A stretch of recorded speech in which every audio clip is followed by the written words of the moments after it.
ating nakalap na impormasyon, 30 years old na si Lieutenant Ravin. Siya ay Philippine Navy officer mula sa Cordillera Administrative Region o CAR.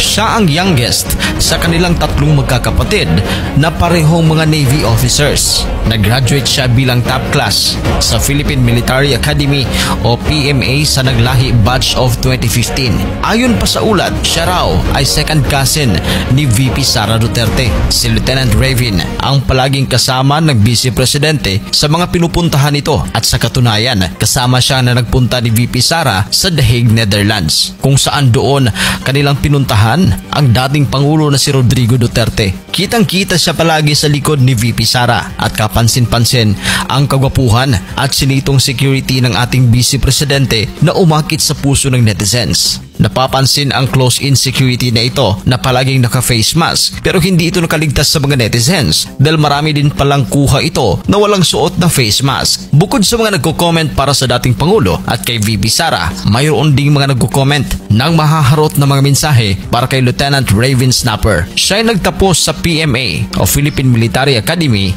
Baguio Class Sinaglahi, Batch of 2015 bilang top class. Taong 2016, siya ay pinadala ng military government sa USNA o United States Naval Academy doon sa Annapolis, Maryland sa loob ng isang taon sa kanyang service schooling bilang midshipman at top class.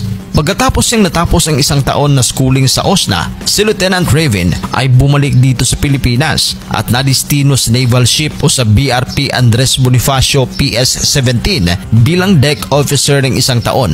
At kalaunan, idilipat sa BRP Antonio Luna FF-151 kung saan siya ay naging officer in charge dito.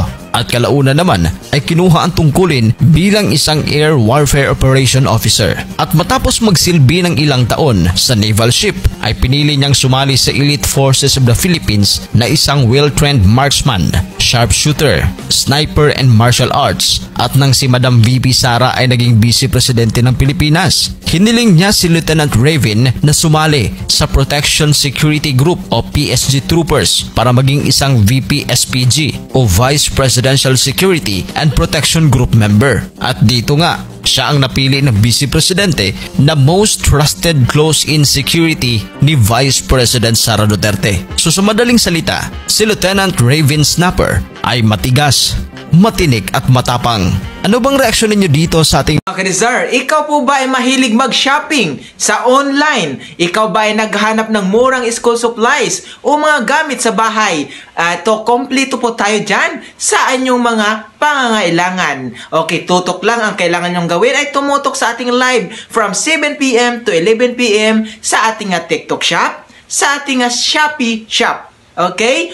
Marami po ditong mga kaabang-abang na pinakamalaking discount at may free shipping pa. Yes, mga Kadizar, totoo yan. Ang ating pa-live exclusive promo. Yes, maabil nyo yan sa ating live only. Kaya tutok na dito sa ating shop.